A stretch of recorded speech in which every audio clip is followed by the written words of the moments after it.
participants and our distinguished guests in a very special program today, where we have Mrs. Yoko Allender, member of the Estonian Parliament, speaking to us on yoga for mindfulness. A very special welcome to Mrs. Yuli Hio, Deputy Head of the Mission at the Embassy of Estonia, for taking the time to be with us today. We will start with a brief on Rtambhara Wellness. We're a collective of like-minded individuals who are driven by the passion of holistic well-being. We are here together on a mission of achieving human wellness and well-being through a holistic approach. With this intent, we conduct corporate programs and group retreats for wellness that empower oneself through self-discovery and personal transformation to unlock one's true potential. If you resonate with what we are doing and would like to be part of our community, then please connect with us on the links posted on the chat. Today's session will be for 60 minutes. Mrs. Yoko Allender will speak to us, and after that, we'll have a question and answer session. Please feel free to post your questions using the chat function.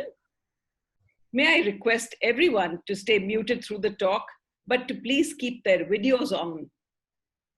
I would now like to invite Mrs. Yuli Hio, Deputy Head of the Mission at the Embassy of Estonia, to please say a few words and introduce our speaker, Mrs. Yoko Allender. Over to you, Mrs. Yuli.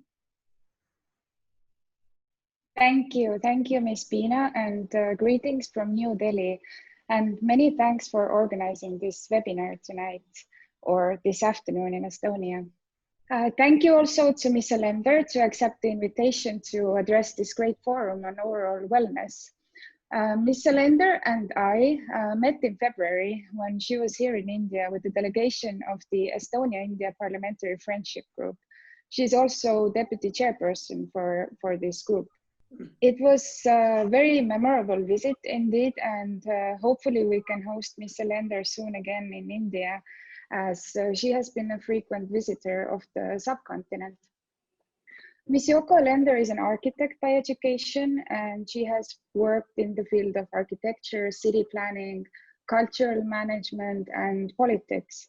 She is a yoga teacher and a coach. She is the member of the Estonian Parliament since 2015, re-elected in 2019. She has also been elected to the capital city of Estonia, Tallinn's City Council in 2013 and 2017. And she belongs to the Liberal Estonian Reform Party, and currently is a deputy chairperson of the Environment Committee. Ms. Allender has studied and practiced yoga all her adult life and is trained as a yoga teacher, and also runs the parliamentary group for mindfulness in the Estonian Parliament, Riigikogu. I would also like to thank Rtambhara and our honorary consul in Bengaluru for hosting this series. And may I now request Mr. Praveen Goenka to take over from here.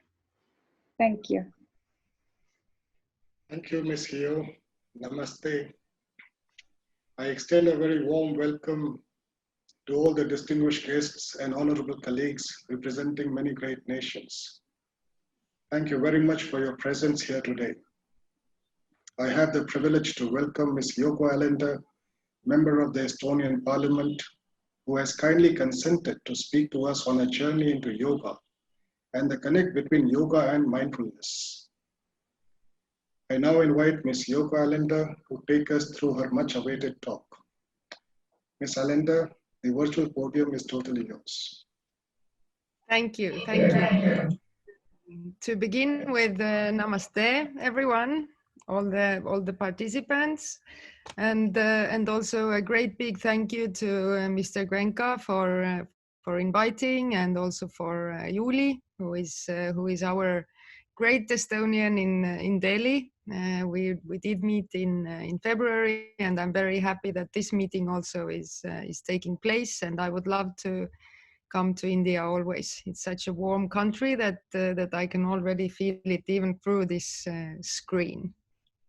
So yes, everything that was said about my background, that's all correct, and I will try to, from quite a personal perspective, give you a view of how yoga has helped me on my way.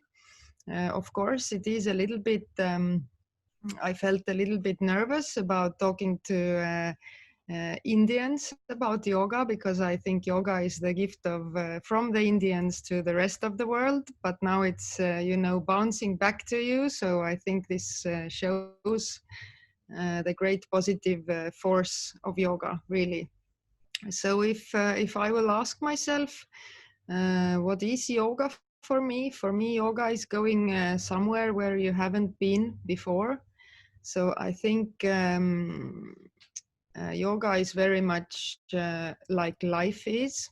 I think there are three questions that I have always wanted to ask myself.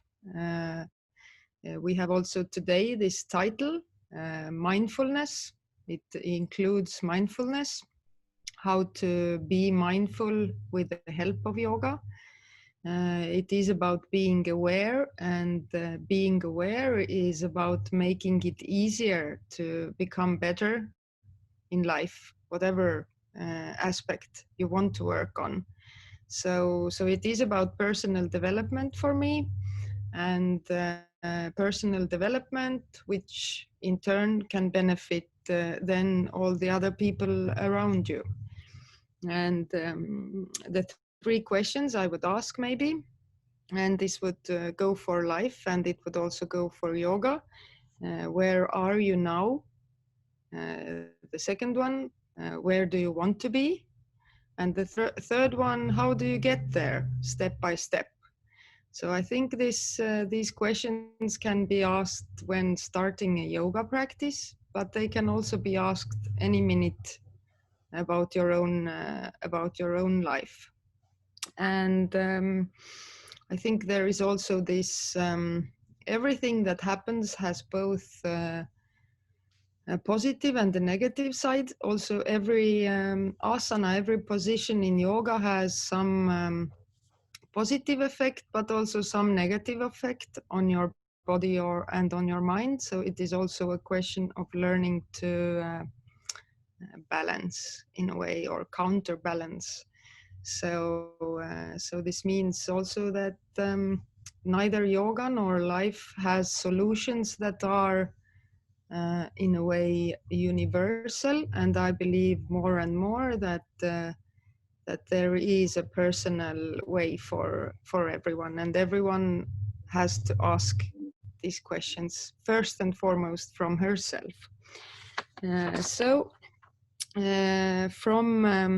I have also been listening to one seminar before here about the digital detox.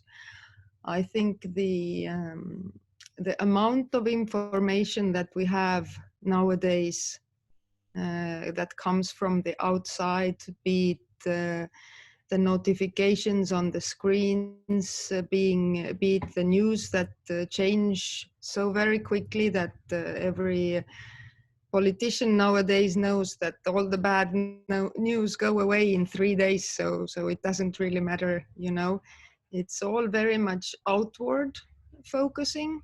So I think what yoga and mindfulness does, and why people are more and more interested in these ancient practices, is that it gives you a chance to also look inside. And maybe if we talk a little bit about yoga philosophy also, if the outside and all these digital events also that take our attention, these are changing all the times. Also, the world is changing very quickly. Today we cannot go into the office because of the pandemic. We have to rethink things very quickly. Things are changing at a very fast pace, and I think then we are very much in a need of something that also reminds us and shows that there is something inside every one of us which doesn't change. something that is constant, something that actually also unites us in this world. And I think if through the practice of yoga, through yoga philosophy and the dedication, when we can at least take some time to look inside and we feel secure about this that doesn't change, then it is also easier to cope with the changes that occur in our daily life. So Estonia is a small country. We have 1,000 times less people than India. I have heard this saying that there are so many people in Estonia, the same amount of people that work in Indian Railway. So like in one Indian company, I think it's quite funny.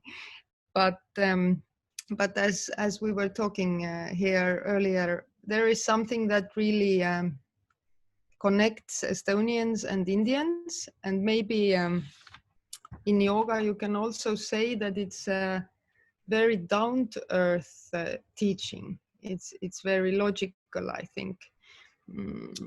Even though, of course, some people think yoga is very complicated, and you look at pictures on the Instagram and people are putting their legs somewhere up behind their necks, but really it's about paying attention. And also for me, the connection to mindfulness, it came actually when I was elected a member of parliament. Then some people knew me from the Estonian Buddhist Institute, which I was also helping to form here in Estonia, and which was also the reason that brought me to India the first times. And then one colleague from the British Parliament called me and told me what they are doing in the field of well-being and also the practices of mindfulness in the actual British Parliament. And I was very surprised, because I didn't think then that I would be able to bring these practices of personal development, which I thought were for me more like a private hobby or a private thing, that I could bring them into my work as a politician. But I was very impressed by what parliamentarians are doing in the UK, and also later I learned in actually very many countries nowadays. We have this circle of parliamentarians who are doing these bringing these mindfulness exercises both to parliamentarians, but also are trying to advance these things in the public sector in their respective countries, whether it be in the medical system or in the other blue light services, like, for example, people who work in very high stress environments. Also in the prisons, for example, I have heard former prisoners who have been released and they are saying that after their first mindfulness sessions for the first time in 20 years, they could sleep for one whole night because there was some silence in their heads. So I think definitely these are fields where we need to understand that the need for these kind of things is ever growing now. And I'm also thinking that this, like Rtambhara, is these institutions that are trying to advance this kind of holistic perspective are very, very important. So therefore I am very happy that we also have this kind of international somehow connection that both on the mindfulness side with the parliamentarians, but also now I can see that I can work in very different ways as a parliamentarian actually, and bring these practices. And from a more personal kind of perspective, maybe I could also share this story that the first time when I was elected, I also, of course, it went very well, and I really enjoy being a politician. I think it's the first time that I feel that my work is really like a very good place to be, and I can do all the different things that interest me, and I can work for the benefit of my country and my people. And I also have quite an intense family life. I have 4 children who are now this year all going to school. And the last time when I was having the re-elections, and then just before that, I had also started to train to be a yoga teacher. I felt that yoga has given me so much in my life through the years. That it's time for me to somehow give something back or give something forward to bring it to more people. And I started to study for becoming a yoga teacher. And this all, I think there was such a huge need for it also. So when I was at the same time doing the election campaign, and giving yoga lessons in all parts of Estonia, and some of my children were changing schools, and it was a very intense year. And I was just turning 40. And then one day when the election campaign was over and I had achieved all my massive results, then I just collapsed and had this very severe burnout. And I was very scared, because for the first time in my life I really felt like now I don't have any control anymore. But I think now when I look back at this, it was a little bit more than a year ago, and it actually changed my life very much for the better. And I think also yoga helped to bring me there, because it was I see it as some kind of an energetic cleanse that I was finally also felt like I was in an environment and in a situation which was supportive enough so that I could really let go of all the sort of strong core that I had built up during the years. And from there on, I think I had to start putting the pieces together in a new and in a more flexible way, and maybe take away quite a few of the fears, and also exchange them with a trust for life. And it was very funny how I was on a yoga course just after that, and someone asked me for help to translate some yoga term, and it was Ishvara Pranidhana. I'm not sure if you are aware, but the point was that every person should know how much he or she can do, and she cannot overdo it, so to say. She has to do her bit, and then she has to trust, put the trust into life, and also all the fruits of her deeds, so to say, in front of the this eternal, or in front of life, you can say. So for me, this last year has been a way of really becoming even more myself, and I have made a little bit of a pause in giving also yoga lessons.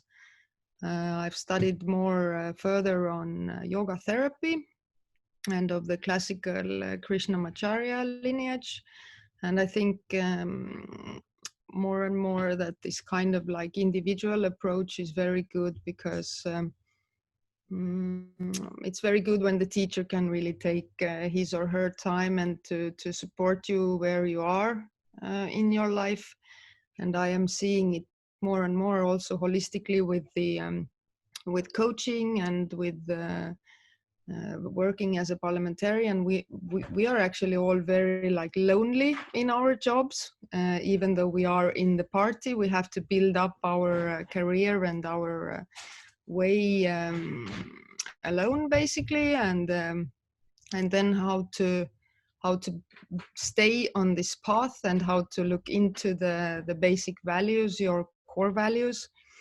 I think it's very good if you are working at the same time with your so to say, three bodies. If you're working on your physical body, on your energetic body, and also with your mind, I think it's very good if you can, if you want to be aware and have this kind of mindful development, then it's very good if someone can coach you in all these fields.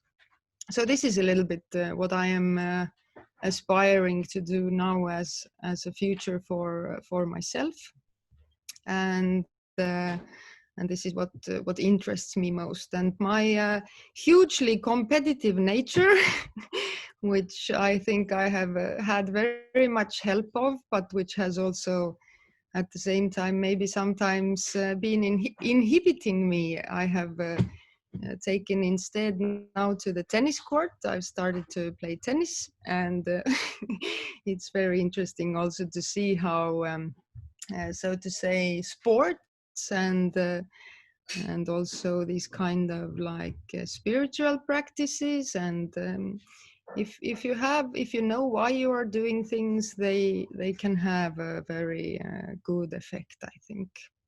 So I think that's also a part of what yoga has helped me to do. But also I think maybe to say yoga is very many different, or nowadays the yoga that is being taught in sports clubs, in yoga classes, it's people often categorize it like Ashtanga yoga, Hatha yoga, or Yin yoga. So this is all very natural because it is not anymore a one-to-one oral tradition, but it is, you need to somehow classify it for people to know what they are getting.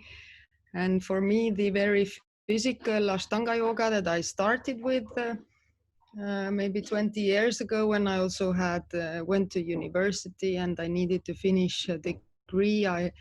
I had, I think, 3 children before I just got my diploma, my master's in architecture, and many times I wanted to quit and throw it all away. But I think this Ashtanga, like this really warrior-like energy, helped me find this kind of determination and to actually finalize this education. And nowadays, when I am not that young anymore, I feel like I don't need this kind of very physical and very like a very strong practice, but rather to something that balances all the very intense things that are going on outside. I need to balance with a very soft and inward-looking practice, and I'm doing more pranayama and some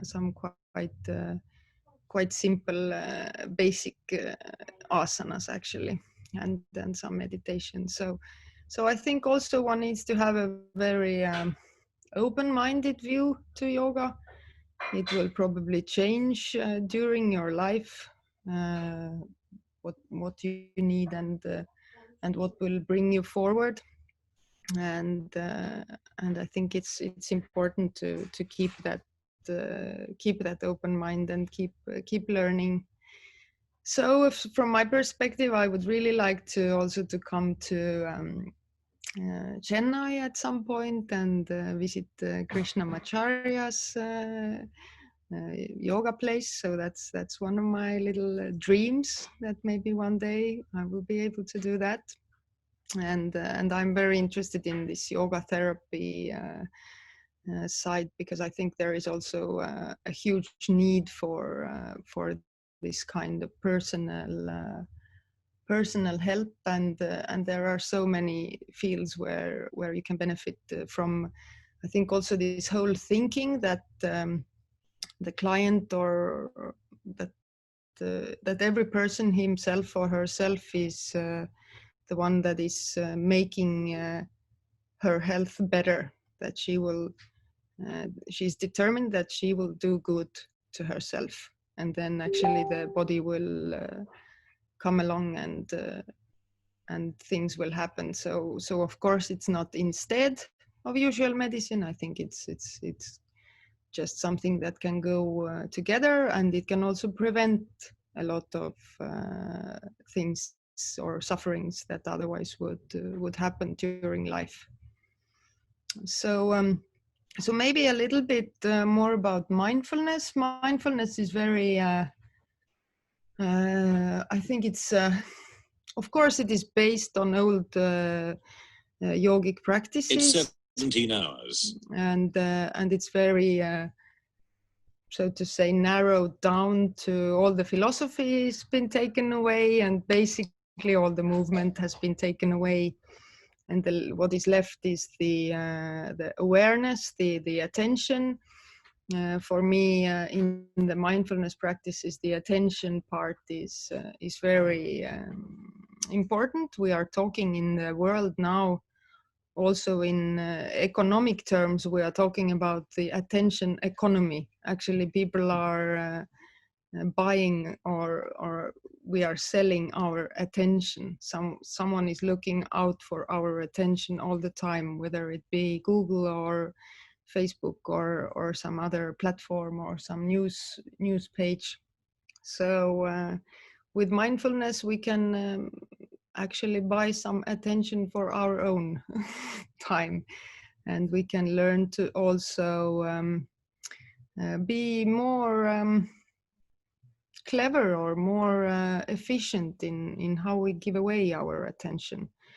So I think this is a very good simple practice that everyone can do. And actually here I would say some of the digital apps, some very easy apps in the field of mindfulness can be really helpful, because we are all very used to having someone coach us and maybe like we need a trainer when we go to the gym. It's very easy if you carry it with you on your smartphone, and you can use your app, and you can take these 15 minutes a day anywhere, and it's better than nothing. I think it's actually very, very useful, I would say. So I think this would be my my first sort of main points, and I would really love to hear some questions. It's always so much better to talk answering questions, especially if you are in an environment like this and you don't have a clue what the other people who are listening are thinking or doing or feeling. So I would be very happy if you have questions, and if you are ready to share them with us, and I'd be happy to answer. Thank you so much, Mrs. Allender.